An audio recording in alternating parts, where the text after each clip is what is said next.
Hey guys, this is a video on how to rebuild a custom products nitrogen tank regulator. Whether it's the high pressure or the low pressure, doesn't matter. If it's high pressure, it's going to have a silver collar here, and if it's a low pressure, it's going to have a black collar. Let me get an example of that.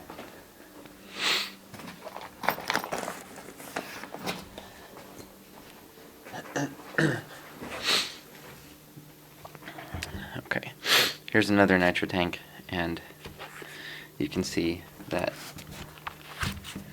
this one has a black collar. This one has a silver collar.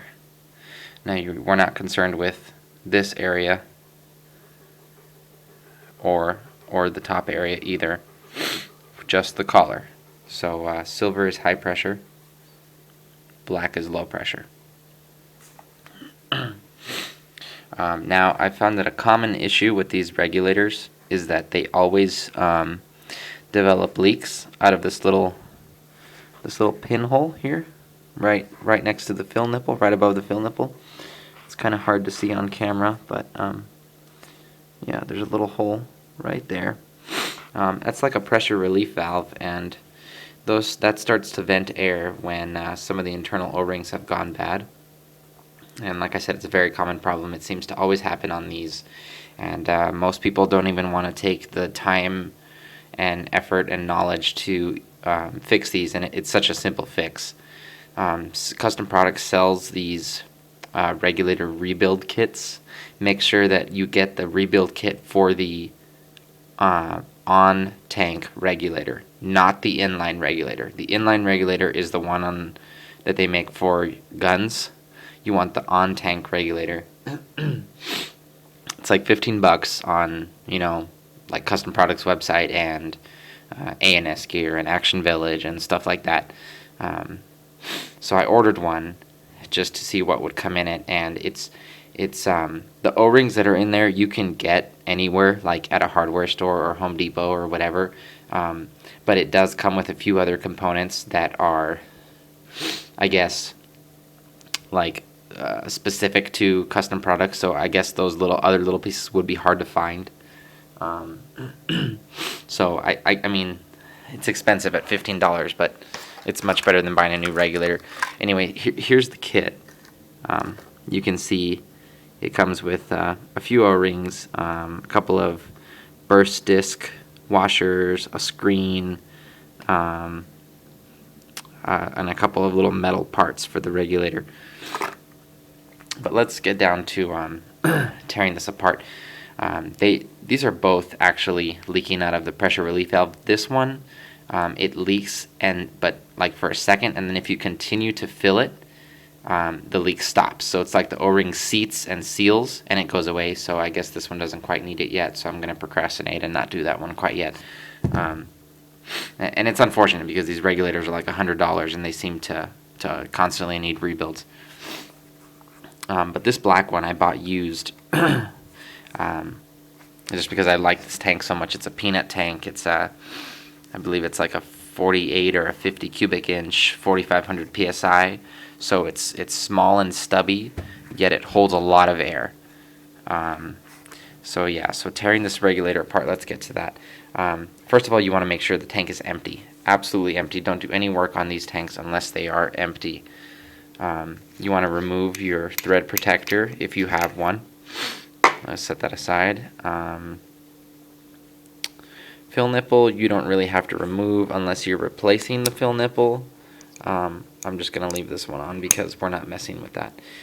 This one you just pull on and off. Some of the other ones are quick release connects, so you have to lift up on the bottom part, kind of like this, and pull it off, and you'll see it's got ball bearings in there. And same thing, when you put it on, you need to lift it, put it on, let it go. Okay, so the first thing I did actually when I got this tank was I replaced the gauge on it, because the gauge that it had, which was this one, a Custom Products gauge, as you can see, reads pressure incorrectly. It's halfway in between 0 and 1,000, so that would be 500. So it's off by 500 psi. Right now, it thinks that there's 500 psi, and it's not connected to anything. This gauge should be at 0, so obviously, I don't know how this was damaged or if it was faulty from the factory or what, but it's not accurate. So rather than always thinking to myself, I have to always remember that this gauge is 500 above what it really actually says, I just decided to replace it. So I took it off of here, which is where it was. I tried to do like a wrench. The biggest wrench I had was a 19 millimeter, and it wouldn't fit. So I just got a big crescent wrench. So you can use a big crescent wrench like this, and you'll just put it on, tighten it down, and make sure that it's far enough off of the gauge here to where when you turn, you won't scratch the reg, and you just want to go counterclockwise to turn it. It might be kind of hard, and make sure that it's tight so you don't slip on the gauge, but eventually you'll get it and you'll break it loose. And also make sure that once you start to get like turning over here, for example, you want to stop so that you don't hit the bottleneck. You want to go back again to, you want to take it off, put it on again, and keep turning, okay, until you get it all the way off. And once you do get it off, you want to replace it with a good gauge. A new one or a used one or whatever, but just make sure that it's in good working order. Like, see, for example, this one is at 0, which it should be because the tank is empty. And one way to verify that the tank is empty is you can push on this little pin. If you can push on this pin very easily and nothing comes out, that means your tank is empty. If the pin is very hard to push, it means that there's pressure inside, there's air inside, and if you push very hard, you will still break it loose when there's air, and you will hear a bunch of air rushing out. Okay, so this is empty. So I'm not gonna show you guys, but I took the gauge off. This was the one that was on here, and I swapped it with this die one that I just had laying around, so it works. Also, you want to make sure that, for example, like this is a 4500 psi tank. So you would want to get a gauge that goes to at least 4,500 psi, because if you get fills, at your paintball field, and you get your fill to 4,500 psi, but you only have a gauge that shows like 3,000, for example, your gauge is going to be in the red, or you might damage the gauge by making the needle move too far or whatever. So keep in mind, there are tanks that are 3,000 psi. And there are other tanks that are 4,500. This happens to be a 4,500, so I got a gauge that went at least to 4,500 or more. This one goes to 5,000. I would have preferred that it only went to 4,500 max, but whatever. Same with this one, the stock one, the CP one goes to, that's kind of hard to see, but the last number here is 5,000. Okay, so if you have a 3,000 psi tank, get a gauge that goes to 3,000 psi. If you have a 4,500 psi tank, get a gauge that goes to at least 4,500 psi. All right. So once you get the gauge off, you're gonna want to discard it, whatever, if you're putting a new one on. And let's just pretend that this is the new one for a second. Before you put the new one back in, you're gonna want to get a little bit of Teflon tape. That's what this is. It's also called plumber's tape. It's used to seal pipes and stuff like that in the plumbing world. You can buy it at Home Depot. It's really cheap. I got like 4 of these for a few bucks.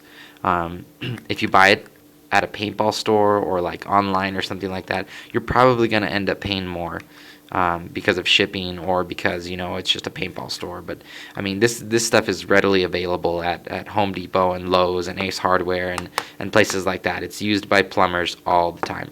Okay, so you're going to want to open it. You push it down to get it out, and in here you have the ribbon of tape, and this is what Teflon tape is. You're going to want to get a little piece of it. And by when I say little, I mean a very, very short little piece.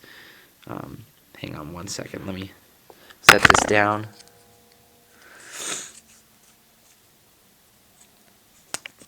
Okay. So I just tore off a little piece like that. You know, it's as long as the first segment of my finger. And what you're going to want to do is you're going to want to put it on the threads of the gauge. So this is hard to do while I'm holding the camera. I'm sorry, but so you're going to want to take it, stick it on there. It's kind of sticky. It's a little bit sticky. Okay, and you're going to want to push it down, and then keep pushing it down around here, and you can pull on it to stretch it a little bit. Okay, and theoretically you want to make it just long enough so that it wraps all the way around again and maybe just barely overlaps where you started. Okay, so now you have the threads covered in a layer of Teflon tape. And what this does is it helps to seal with the air leaks.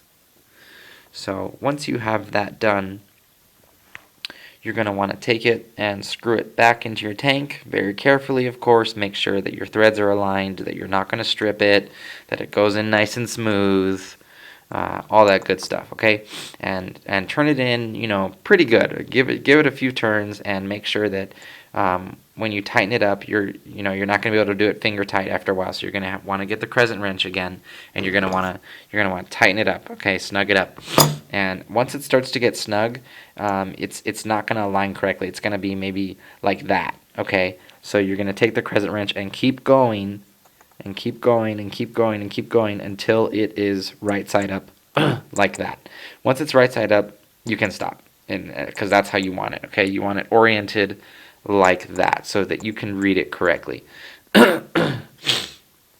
Okay, so sorry this video is so long already just on the gauge. Let's get to disassembling the actual reg if it's leaking or something like that. So the first thing you're going to want to do is break the collar loose.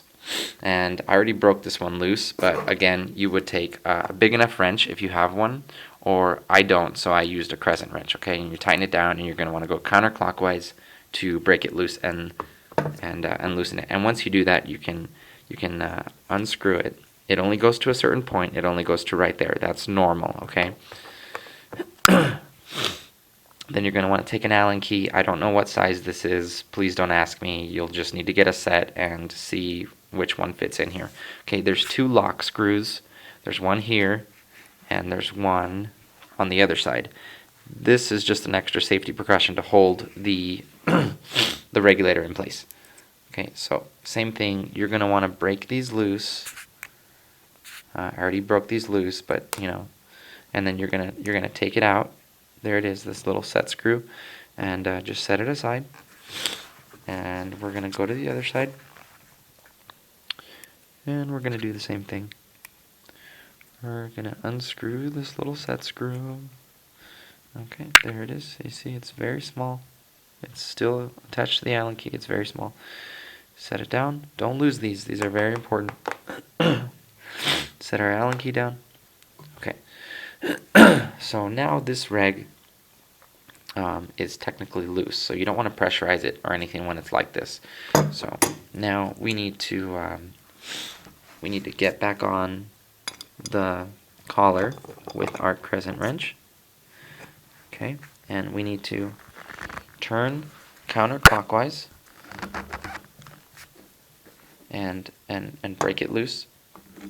That's why the collar only goes so far, because it gets stuck, so that you can have enough torque to force the whole thing out. Okay, so I broke this loose. You're going to want to turn it and turn it and turn it, and eventually it will come out. Okay, there we go. So there's a lot of little important pieces in here that you need to keep track of, and looks like a few have already fallen out, which is not good.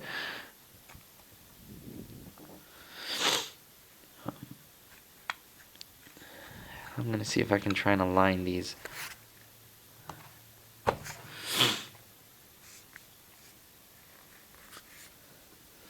Again, I apologize. This is very hard to do with one hand. Okay, there's a lot of little shims in here. Custom Products calls them a spring stack, but I call it a shim stack because that's what it is. If they come out in a lot of pieces like that, and you forget, how they go in the order and blah blah blah, don't freak out. It's okay. Okay, it's all right. It's not a big deal. Okay, there's one more in there.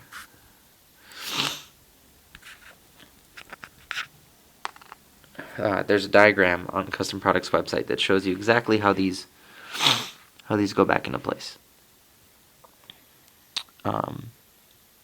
Okay. So let's set that down. And here's the top of the regulator that we took out. There's a piston in here. Mine got stuck in here, so if yours does the same thing, just pull it out. The first time I took this apart, it was in the tank, in the regulator still. Okay, so this, you'll have a spring and a little, it's the spring and this little pin here is what it is. If yours comes out, don't worry, just make sure that the pin goes up in there first and the spring goes to the back of it, like that. And that's how it's supposed to go.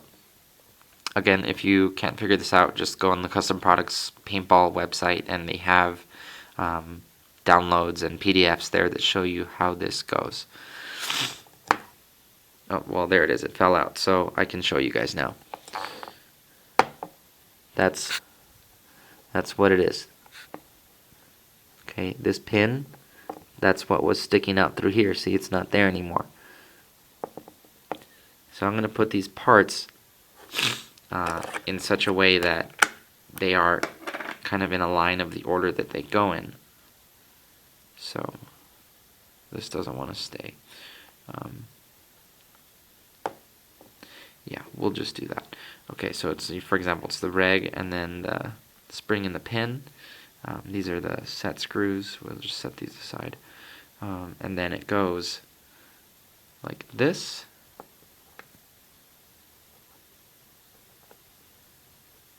Ah, this freaking thing is rolling. I'm sorry. Okay, we'll set it on the desk. Let's do that. Let's do exactly that. Okay. So the regulator top, the little pin and spring. This is the piston. This whole silver thing is the piston with the O-ring on it, and these are the shims, the shim stack or spring stack. Here's a couple more stupid little shims that are supposed to be on there as well. And there's another piece in here. It's really not that complicated. Don't freak out. Let me see if I can get this out.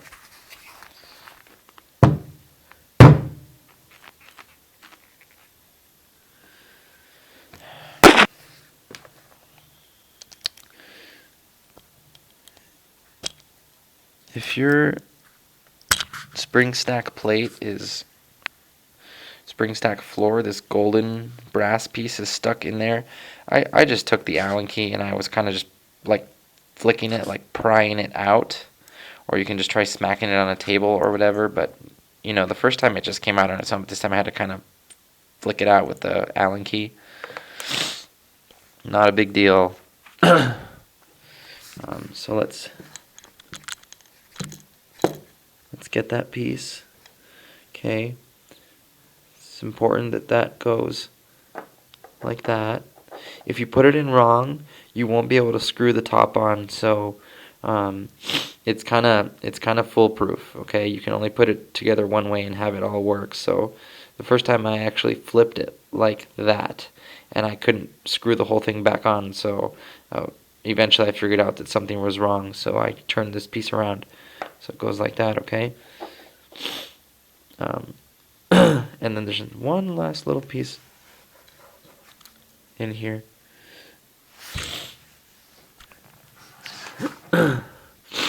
There it is right there.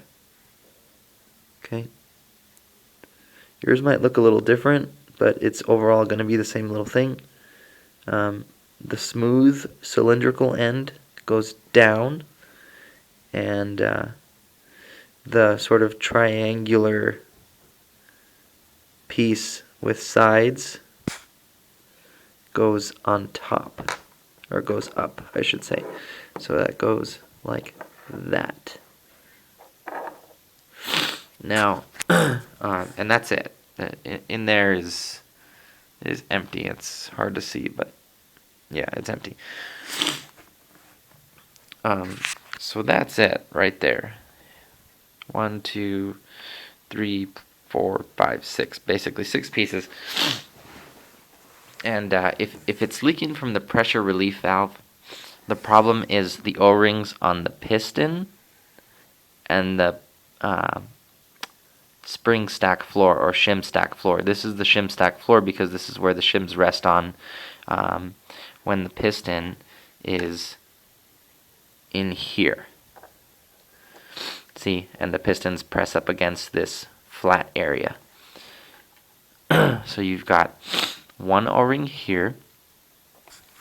You've got one O-ring here, see? And a third O-ring on the inside. It's a little one in there, okay? You would need to take a pick, and after you have purchased the CP rebuild kit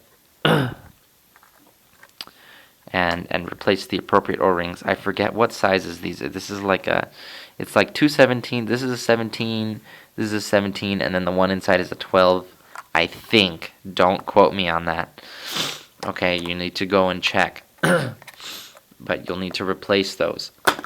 That's if you have a leak in the pressure relief valve. If you have a different problem, or something else, it's going to be something else. It's not going to be these O-rings. This is specifically if you have the leak out of the pressure relief valve, or the pressure relief hole, which is right there. Okay, that's the most common problem. So if you do, you would take like a little pick, or maybe if you have like nails, you could sort of squeeze the O-ring off to give it some slack and yank it off, squeeze it, and it'll come up to like a little area where you can grab it and pull it off. Same with this one, you'll need to pull that one off, or with a pick or something, and then same with the little one inside. That one will need to be replaced as well. Once you replace them, you're going to want to use Dow 33 or Dow 55 lubricant to lube up the O-rings here, here, and here. CP recommends Dow 55. Dow 55 is just a thicker version of Dow 33 that also swells the O-rings. It swells them so that they get a little bit bigger and seal better. But I think that that's going to shorten the life of them and make them sort of, I guess, break down or break apart or deteriorate faster or what have you. I called them. They said Dow 33 was fine. Dow 55 was fine. Either one. But you don't want to use oil, okay? Just try and get the Dow 33 or the Dow 55. It's not expensive. You can get it at different places. Just look it up online. If it's not local, you can just buy it online. It's a few dollars. Let me show you what it looks like.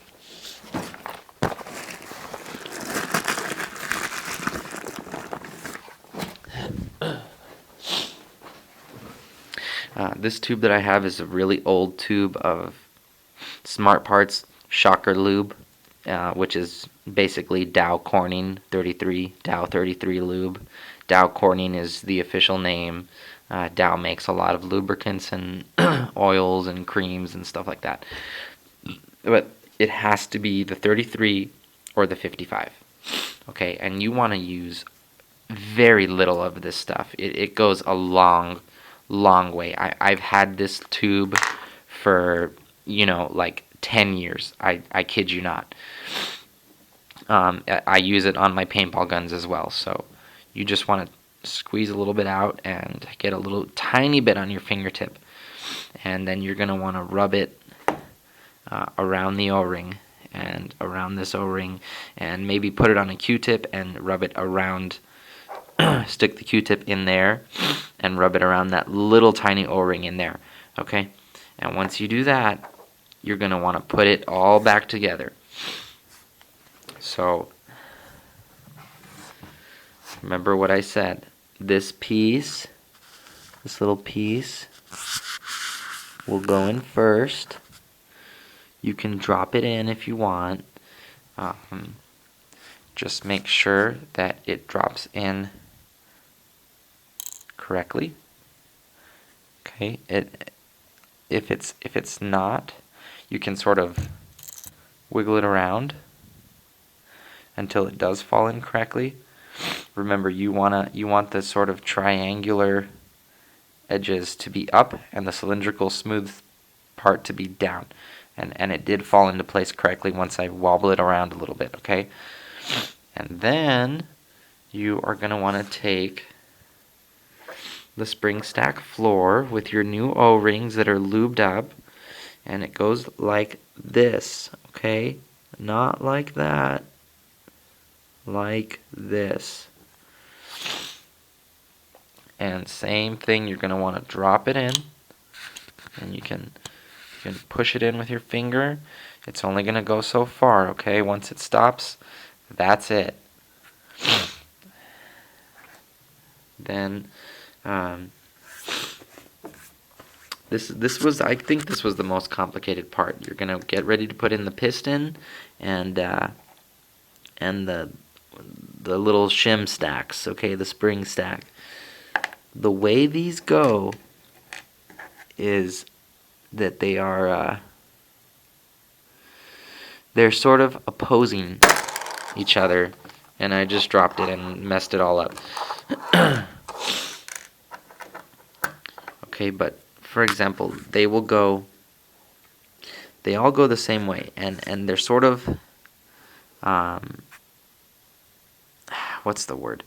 They're sort of concave, I guess. They're not completely flat. They're like a bowl. Yeah, they're like a bowl. Okay, so one side is indented in and one side is indented out. And what you want to do is you want to put the sides that are indented out touching each other. So for example, I'm going to get two. Here I have two in my hand, and I have both of the indented sides touching together, which creates a little gap like that in between them, because they're both concaved out, right? And that's how they go. Do them in stacks of 2. I think there's 8 or 10 of them. So you're going to want to put them like that, put 2, and then put another 2 together and put 2 and put 2 and put 2, just like that, okay? If I flip these around, okay, if I flip these around and put them the other way, with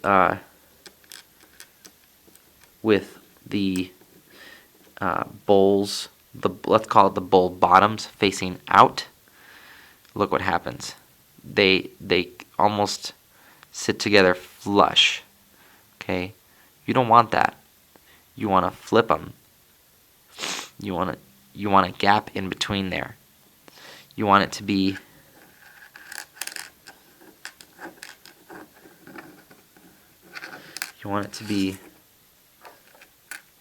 like this. Okay?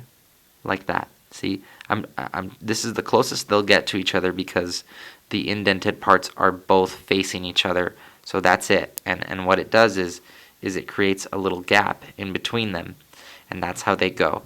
Okay? When I got this tank used from the person that I bought it off of, he had the shims on there incorrectly. If you still don't understand this concept, just go on the Custom Products website and look at their diagram there, and they show you exactly how to do everything that I've just discussed, plus how to put these shim stacks on, okay?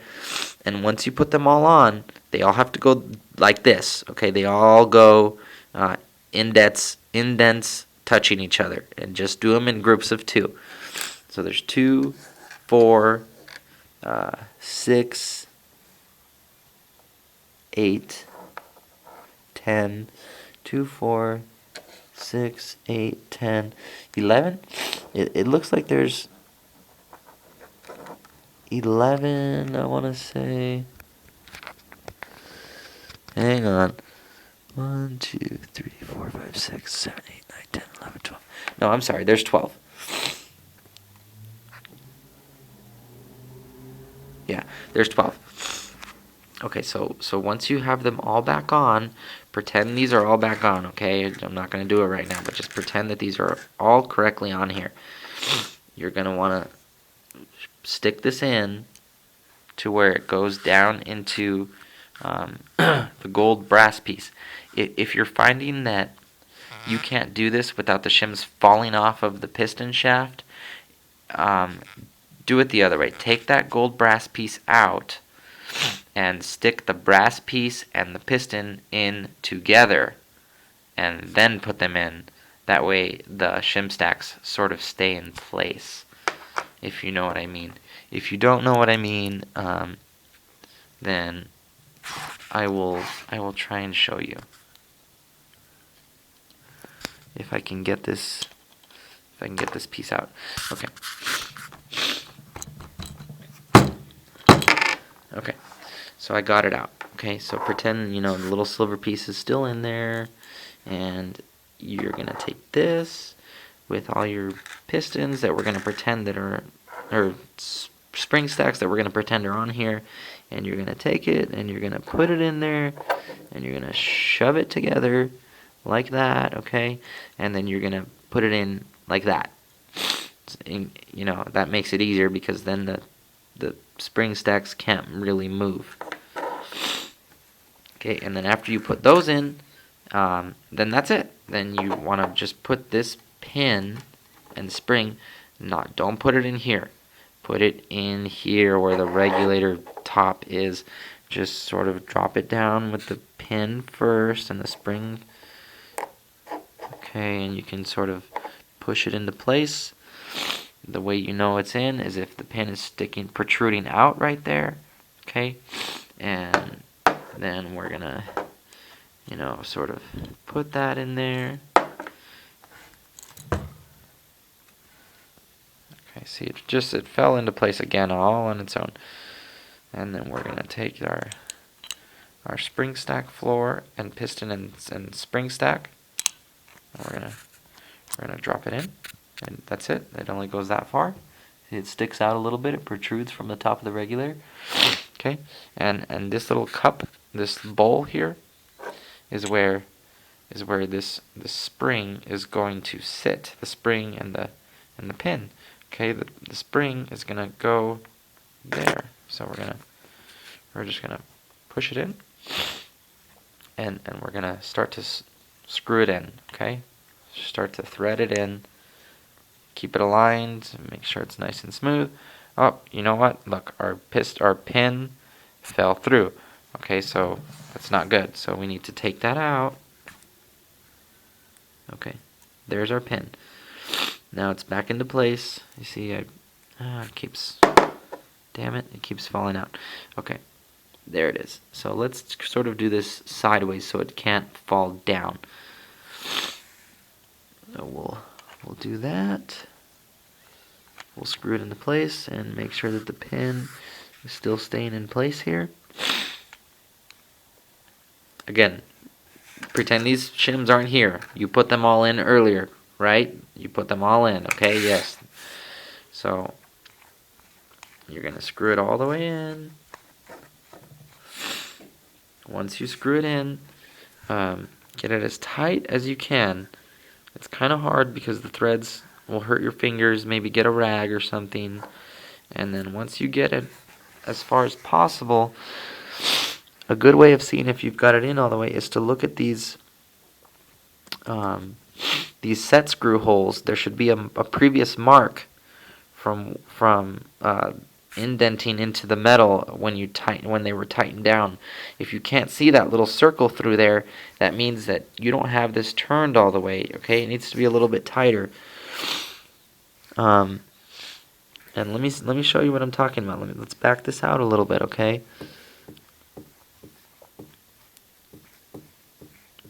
Here they are. Okay, see that circle? And see that circle right there? That circle was created from tightening these set screws in, and they sort of dig into the metal a little bit through that hole. They dig in and they make a circle because that's where they were set for so long. So you're gonna wanna, as you screw it in, see, you're gonna wanna make it line up.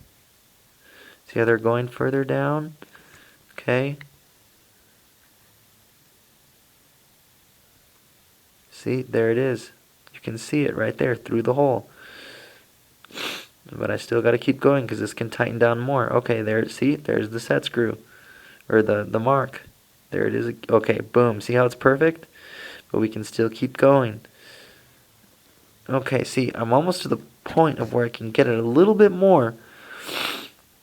And you need to do that. You need to get, see, you can't do it hand tight anymore. So you're going to want to get, maybe wrap a rag around here and get some pliers so that you don't damage the threads. And you're going to want to turn it just a tiny bit more so that you can get that last little bit of tightening to where your mark aligns, but not there, on the next turn. You want it to align one more turn. Okay, so you can't do it by hand, so you have to tighten it just a little bit more with like some pliers or something like, I guess if you're really strong, maybe you can do it with your hand. I can't. But put a rag here if you're going to use pliers, okay? And try to stay up here, don't damage the threads. And watch as you're tightening to see when your little circle appears through the window. And once it does, that's it.